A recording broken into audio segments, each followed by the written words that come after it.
ஆயிரக்கணக்கான கோடி ரூபாய் அயோத்தி ராமர் கோயில்ல மோசடி செய்யப்பட்டிருக்கு. ஜெய் ஸ்ரீராம் அப்படிங்கிற கோஷத்தோட தான் பாஜக வந்து தொடர்ந்து பிரச்சாரம் அப்படிங்கிறது, தேர்தல் பிரச்சாரம் சரி, பாராளுமன்றத்திலும் சரி, தொடர்ந்து அவங்களுடைய பேச்சில் இந்த வாக்கியம் அப்படின்னு இருக்கும். அப்படி இருக்கும் பொழுது அதே அந்த ராமர் கோயில் நடைபெற்ற அந்த ஒரு மோசடி பற்றி எந்த ஒரு கருத்தையும் மோடி அவர்களோ, அமித்ஷா அவர்களோ, RSS தலைவர் மோகன் பகவத் அவர்களோ பேசாமல் இருக்கிறாங்க அப்படிங்கிறது அதிக விமர்சனத்திற்கு உள்ளாயிட்டே இருக்குது. அதே நேரத்தில் காங்கிரஸ் இது தொடர்பாக முக்கியமான அறிக்கை ஒன்றை வெளியிட்டிருக்கிறாங்க. அதையும் தாண்டி இந்த வழக்கில் வந்து பார்த்தீங்கன்னா 1400 கோடி ரூபாய் வரைக்கும் வந்து மோசடி நடந்திருக்கு அப்படின்னு சொல்லப்படும். அதே வேளையில் அடிமட்டத்தில் இருக்கக்கூடிய டிரைவர்களாக இருக்கிறாங்க, டெக்னீஷியன், சில மாற்ற அடிமட்டத்தில் இருக்கக்கூடியவர் மட்டும்தான் கைது செய்யப்பட்டிருக்கிறாங்க. அவர்களுக்கு வந்து சில லட்சம் ரூபாய்கள் வந்து பறிமுதல் செய்யப்பட்டிருக்கு அப்படின்னு சொல்லப்படுது. அப்போ பெரிய தலைகள், அதாவது இவர்கள் பின்பற்றக்கூடிய நிழல் உலகத்தில் யாரெல்லாம் இருக்கிறாங்க அப்படிங்கிறது எப்போ கண்டுபிடிக்க போகிறாங்க அப்படிங்கிறது மிகப்பெரிய கேள்விக்குறியாக மாறி இருக்குது.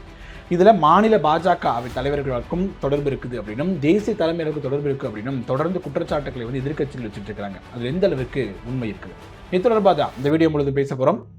வாங்க பார்க்கலாம்.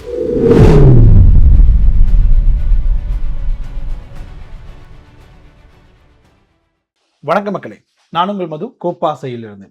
அயோத்தி ராமர் கோயில்ல இந்த நிதி மோசடி அப்படிங்கிறது தான் தேசிய ஊடகங்களில் மிகப்பெரிய ஒரு பேசு பொருளாகவே இருந்துட்டு இருக்குது கடந்த சில வாரங்களாகவே. இது தொடர்பாக தேசிய தலைமை, பாஜக தேசிய தலைமையும் சரி, RSS தலைமையும் தொடர்ந்து வாய் திறக்காமல் இருக்குது அப்படிங்கிறது ஒரு பக்கம் வந்து ரொம்ப கடுமையான விமர்சனம் அப்படிங்கிறது முன்வைக்கப்பட்டு இருக்க. அதே வேளையில இன்னொரு பக்கம் வந்து காங்கிரசும் தன்னுடைய பங்கிற்கு தொடர்ந்து அறிக்கைகளாக வெளியிட்டிருந்து தன்னோட கண்டனத்தை வந்து பதிவு செஞ்சுட்டு இருக்காங்க. குறிப்பா சொல்லணும் அப்படின்னா, சிசிடிவி காட்சிகள் அப்படிங்கிறது 7-8 மாதங்களுக்கான அந்த சிசிடிவி காட்சிகள் தொடர்ந்து சேமிக்கப்பட்டே இருக்கும். அதற்கு பிறகுதான் டெலிட் செய்யப்படும் சொல்லப்படக்கூடிய வேளையில சிசிடிவி காட்சிகள் மொத்தமாக நீக்கப்பட்டிருக்கிறது அப்படின்னு சொல்லப்படுது. ஸோ இப்போ பார்த்தோம் அப்படின்னா, யார் யார் அந்த பணம் எண்ணக்கூடிய அறைக்கு உள்ள போறாங்களோ அவங்க வந்து முறையாக செக் பண்ணப்படலை அப்படின்னும், வெளில வரப்போதும் வெளியே வரும்போதும் யார் வேணாலும் போகலாம், யார் வேணாலும் வரலாம் அப்படிங்கிற மாதிரி இருந்திருக்கு. முறையாக செக் பண்ணப்படாமல் இருந்திருக்கு. முதல் குற்றச்சாட்டை வைக்கிறாங்க. ரெண்டாவது என்ன சொல்றாங்க அப்படின்னா, அந்த சிசிடிவி காட்சிகள் வந்து முழுமையாக நீக்கப்பட்டிருக்கிறது அப்படின்னு சொல்றாங்க. இப்போ ஒரு நாளைக்கு இவ்வளவு பணம் உள்ள வருது அப்படின்னா, இவ்வளவு பணம் வந்தது, அதற்கு இதற்காக செலவு பண்ணப்பட்டது அப்படிங்கிற எந்த ஒரு கணக்குமே கிடையாது. எவ்வளவு உள்ள வந்தது அப்படிங்கிற கணக்கு அப்படிங்கிறது இல்லை அப்படிங்கிற மாதிரியான குற்றச்சாட்டும் முன்வைக்கிறாங்க. அதையும் தாண்டி முன்னாடி ஒரு வீடியோல பேசினது போலவே நகைக்கடை உரிமையாளர்கள் ஒரு சில பேர் என்ன பண்றாங்க, ஒரு கோரிக்கை வச்சிருக்காங்க. என்ன கோரிக்கை அப்படின்னா, நாங்கள் வந்து அயோத்தி ராமர் கோயிலுக்கு நன்கொடையாக சில தங்க கட்டிகளை கொடுத்திருக்கோம். அந்த தங்க கட்டிகளுக்கு எங்களுக்கு சரியான ரசீது வந்து எழுதி கொடுக்காம இருந்திருக்காங்க. அது அப்படி இருக்கும் பொழுது அதை எப்படி சரியாக பயன்படுத்தியிருப்பாங்க? என்கிட்ட வந்து ஒரு 2 கிலோ அளவுக்கு தங்கம் வாங்கியிருக்காங்க அப்படின்னா, அதற்கு 2 கிலோ தங்கம் பெறப்பட்டதுன்னு ரசீது எனக்கு இன்னும் கிடைக்கவே இல்லை. நான் கொடுத்து 1 ஆண்டுகளுக்கு மேல ஆகுது அப்படின்னு அந்த குற்றச்சாட்டை முன்வைக்கிறாங்க. இந்த மாதிரி குற்றச்சாட்டு வெளிவந்ததுக்கு பிறகு இப்ப கைது செஞ்சிருக்காங்க இல்லையா, ஒரு 7-8 பேரை கைது செய்யப்பட்டிருக்காங்க.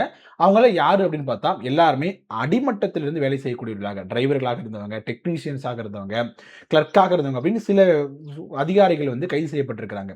ஸோ இவ்வளவு ஆயிரக்கணக்கான கோடி ரூபாய் வரைக்கும் மாயமாயிருக்கு அப்படிங்கிற மாதிரியான அறிக்கை சொல்லக்கூடிய அதே வேளையில, இது போன்ற அடிமட்ட அளவில் இருக்கக்கூடிய நபர்கள் மட்டும்தான் கைது செய்யப்பட்டிருக்காங்க அப்படிங்கிறதும் அடுத்த ஒரு முக்கியமான சந்தேகத்தை எழுப்புது அப்படின்னு சொல்லலாம்.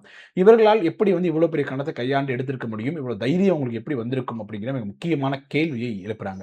இதற்கு முன்பாக 2 விதமான எச்சரிக்கைகள் வந்து அந்த அயோத்தி நிர்வாகத்திற்கு கொடுக்கப்பட்டது அப்படின்னும். இந்த நிர்வாகம் அப்படிங்கிறது உச்சபட்ச அதை கமிட்டி போட்டிருப்பாங்களே, ட்ரஸ்ட் ஒன்று போட்டிருப்பாங்க இல்லையா, அது வந்து ஒரு பொதுத்துறை நிறுவனம் போல செயல்பட்டிருக்காங்க. அரசு சார்ந்த ட்ரஸ்ட் அது.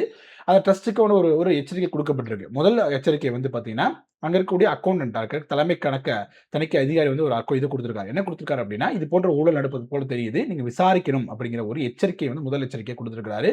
ஆனா அவர் வந்து அந்த கொடுத்த எச்சரிக்கையை வந்து பரிந்துரை பண்ணாம, அதற்கு பதிலாக அந்த ஒரு நபர் வந்து பதவியில் இருந்து நீக்கப்பட்டிருக்கிறார் அப்படின்னும் செய்தி வருது. இன்னொரு பக்கம் ஸ்டேட் பேங்க் ஆஃப் இந்தியா, அதாவது அந்த அயோத்தி வழக்கு அந்த நிதி தொடர்பான இது பண்ணக்கூடிய உதவி செய்யக்கூடிய இடத்துல அந்த வங்கி இருந்திருக்கிறாங்க. அந்த வங்கி என்ன பண்ணிருக்காங்க அப்படின்னா, அவங்களும் நிதி மோசடி நடக்குது அப்படிங்கிற மாதிரியும், போலி செக்குகள் பயன்படுத்தப்பட்டு நிதி எடுக்கப்பட்டிருக்கிறது அப்படிங்கிற மாதிரியான ஒரு எச்சரிக்கையை வந்து திருப்பியும் கூட அந்த ட்ரஸ்ட் கொடுக்குறாங்க. அந்த ட்ரஸ்ட் அப்பையும் கண்டுக்காம இருக்கிறாங்க. ஸோ இப்படி இருக்கும் பொழுது ஒரு SBI போன்ற முன்னணி நிறுவனம் வந்து ஒரு பேங்க் வந்து நேரடியாக நம்ம கம்ப்ளைண்ட் கொடுக்கும்போது கூட அது நிராகரிக்கக்கூடிய அளவுக்கு சக்தி வாய்ந்த ஒரு நபர் அந்த ட்ரஸ்ட்ல இந்த மோசடியில் ஈடுபட்டிருக்கிறார். அந்த நபர் இருப்பதனால தான் அவருடைய அந்த கோரிக்கைகள் வந்து 2 எச்சரிக்கைகளுமே நிராகரிக்கப்பட்டிருக்கிறது அப்படின்னு ஒரு முக்கியமான பாயிண்ட் ஆஃப் வியூவை வைக்கிறாங்க. நீங்க யோசிச்சு பார்த்தீங்கன்னா, ஒரு டிரைவரோ, ஒரு கிளர்க்கோ, ஒரு டெக்னீஷியனோ செய்யணும்.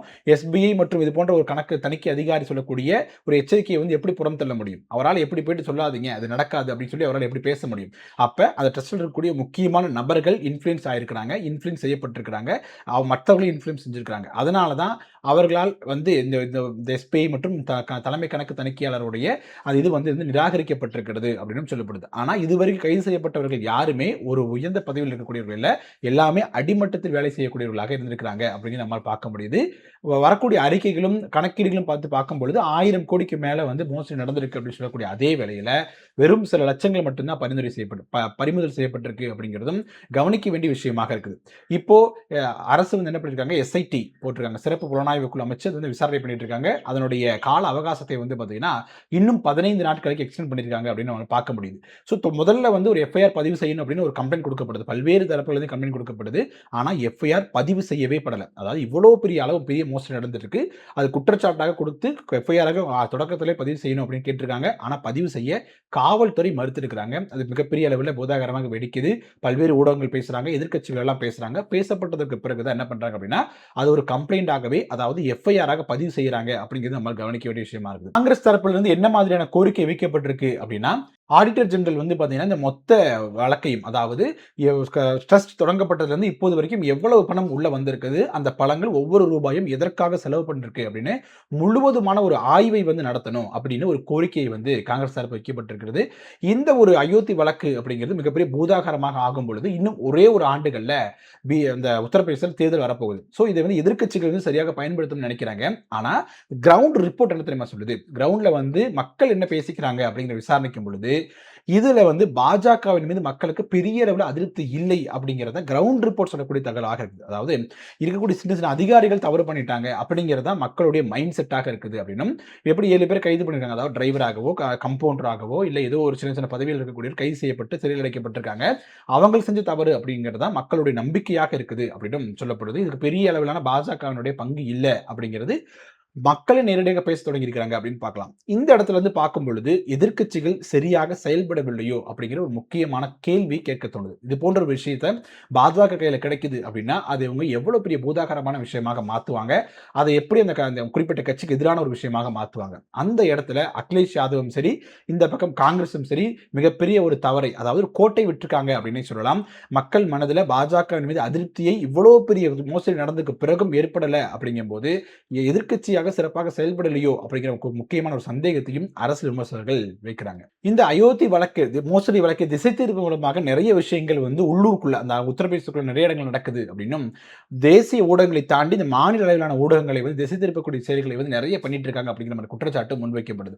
குறிப்பா சொல்லணும் அப்படின்னா திடீர்னு ஏதோ ஒரு இடத்துல பசு பாதுகாவலர்கள் அப்படின்னு சொல்லக்கூடியவர்கள் இன்னொரு பக்கம் தாக்குதல் நடத்துறாங்க, சம்பந்தமே இல்லாம தாக்குதல்கள் நடத்துறாங்க அப்படின்னும் அது ஒரு விவாதமாக மாறுது அப்படிங்கிற மாதிரியான பேச்சும் அடிபட்டு இருக்கு. இன்னொரு பக்கம் முஸ்லிம் சமூகத்தைச் சேர்ந்தவர்கள் மீது தேவையற்ற தாக்குதல்களும் விமர்சனங்களும் இரண்டாம் கட்ட தலைவர்கள் முன்வைக்க தொடங்குறாங்க அப்படிங்கும்போது அந்த திசை திருப்பும் வேலையை வந்து மிக தெளிவாக பண்ணிட்டு இருக்காங்க அப்படின்னும், இது போன்ற மோசடி வழக்குகள் அடுத்த ஒரு ஆண்டுகள் தேர்தல் இருக்கும் பொழுது அதுவரை கொண்டு போகக்கூடாது, அதற்கு முன்பாகவே வேறொரு இஷ்யூவை நோக்கி நகர்த்திடணும் அப்படிங்கிற நோக்கி காய்களை வந்து நகர்த்திட்டு இருக்காங்க அப்படிங்கிறதும் எதிர்க்கட்சிகள் சொல்லக்கூடிய காரணமாக இருக்குது. அதே நேரத்தில் எதிர்க்கட்சிகள் இந்த விஷயத்தை எப்படி அணுகுறாங்க அப்படிங்கிற மிக முக்கியமாக கவனிக்க வேண்டிய விஷயமா இருக்குது. முன்னாடி சொன்னது போல மக்கள்கிட்டயே வந்து பெரிய அளவு பாஜக எதிர்ப்பு நிலை அப்படிங்கிறது இந்த விஷயத்தை பொறுத்த வரைக்கும் இல்லை அப்படிங்கிறது தான் கிரவுண்ட் ரிப்போர்ட்டாக இருக்குது. அதற்கு முக்கியமான காரணம் எதிர்க்கட்சிகள் மக்கள்கிட்ட இந்த விஷயத்தை மிகப்பெரிய அளவில் கொண்டு போய் சேர்க்கல, இல்லை கொண்டு போய் சேர்ப்பதில் கோட்டை விட்டுருக்காங்க அப்படின்னு நம்ம பார்க்கலாம். இப்படி இருக்கும் பொழுது இது போன்ற திசை திருப்பலும் நடக்கும் பொழுது ஏதோ ஒரு குறிப்பிட்ட சமூகத்திற்கு எதிரான பிரச்சனையாக இது மாற்றப்படும் பொழுது என்ன நடக்கும் அப்படின்னா நார்மலாகவே எப்போதும் நடக்கக்கூடிய ஒரு விஷயம் நடக்கும். இது இந்து மதத்திற்கு எதிராக முஸ்லிம்கள் திருத்தக்கூடிய ஒரு வதந்தி தான். இந்து மக்கள் ஒற்றுமையாக இருக்கக்கூடாது அப்படிங்கிறதுக்காக ராமரின் பெயரை சொல்லி இது போல வதந்தியை கிளப்புறாங்க அப்படிங்கிற மாதிரியான ஒரு நரேட்டிவ் செட் பண்ணப்படும் அப்படின்னும், அது 2027 உத்தரப்பிரதேச தேர்தல் வரைக்கும் கொண்டு போகப்படும் அப்படின்னும், எப்போதும் போலவே இந்த தேர்தலும் இந்துக்கள் விசஸ் முஸ்லீம் அப்படிங்கிற ஒரு நரேட்டிவ் செட் பண்ணப்பட்டு அந்த அடிப்படையில் பாஜக வந்து இது அணுக போறாங்க அப்படிங்கிற மாதிரி குற்றச்சாட்டையும் எதிர்க்கட்சிகளும் சரி அரசியல் விமர்சகர்களும் தொடர்ந்து வச்சிட்டு இருக்காங்க அப்படின்னு நம்மளால பார்க்க முடியுது. ஸோ ராமர் கோயில் போன்ற உலக பிரசித்தி பெற்ற ஒரு விஷயம் தொடர்ந்து பாஜகவில் பேசப்பட்ட அரசியல் பிரச்சாரங்கள் முன்னிலைப்பட்ட அயோத்தி கோயில் அப்படிங்கிறதும் பேசப்பட்ட ஒரு விஷயம். அப்படிப்பட்ட மிக முக்கியத்துவம் வாய்ந்த ஒரு அரசியல் சார்ந்த முக்கியத்துவம் வாய்ந்த ஒரு கோயிலாக இருந்திருக்குது. அப்படிப்பட்ட ஒரு கோயிலில் ஆயிரக்கணக்கான கோடி ரூபாய்கள் வந்து மோசடி செய்யப்பட்டிருக்கு அப்படிங்கும்போது அடிமட்ட லெவலில் இருக்கக்கூடியவர்கள் மட்டும் கைது செய்யப்பட்டிருக்காங்க அப்படிங்கிறதும் எஸ்ஐடி தன்னுடைய விசாரணை முடிஞ்சு அதனோட டைமும் எக்ஸ்டெண்ட் பண்ணப்பட்டிருக்கிற அளவுக்கு இது வரைக்கும் பெரிய அளவுக்கு எந்த ஒரு பெரிய தலைகளுமே வந்து பிடிக்கப்படாமல் இருக்கிறது அப்படிங்கிறது மிகப்பெரிய ஒரு சந்தேகத்தை ஏற்படுத்துது அப்படிங்கிறதுல மாற்றுக்கருத்துல. இன்னொரு பக்கம் வந்து காங்கிரஸ் வைத்த கோரிக்கையின் அடிப்படையில் சிஏஜி போன்ற அமைப்புகள் நேரடியாக களத்தில் இறங்கி தொடக்கம் முதல் இறுதி வரை எவ்வளவு பணம் உள்ள வந்திருக்குது, அது எப்படியெல்லாம் செலவு பண்ணப்பட்டிருக்கிறது அப்படிங்கிற ஒரு ஆடிட் செய்ய வேண்டும் அப்படிங்கிற கோரிக்கையும் அரசு ஏற்றுக்கும் அப்படின்னு நம்ம எதிர்பார்க்கலாம். என்ன நடக்குது அப்படிங்கிறத நம்ம பொறுத்திருந்து பார்க்கலாம். இது 2027 உத்தரப்பிரதேச தேர்தலும் சரி, 2029 நாடாளுமன்ற தேர்தலும் சரி எந்த மாதிரியான தாக்கத்தை ஏற்படுத்தும் அப்படின்னு நினைக்கிறீங்க அப்படிங்கிறத கமெண்ட் செக்ஷன்ல சொல்லுங்க. உங்களுக்கு வீடியோ பிடிச்சிருந்தா லைக் பண்ணுங்க, ஷேர் பண்ணுங்க, கோபாஸ் யூடியூப் சப்ஸ்கிரைப் பண்ணிக்கோங்க. தொடர்ந்து பேசுவோம். நன்றி.